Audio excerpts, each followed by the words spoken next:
hanggang tanaw na lang si Inday sa labas ng bahay.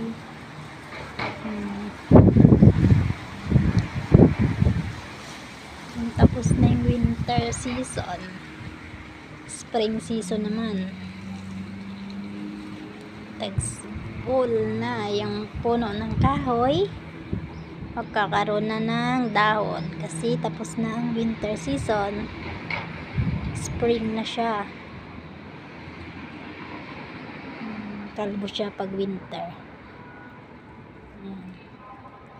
Yan yung pomegranate tree. Tapos ito yung pigs, puno ng pigs. Pag summer meron na yung bunga tsaka dahon. Ayan yung puno ng tamar.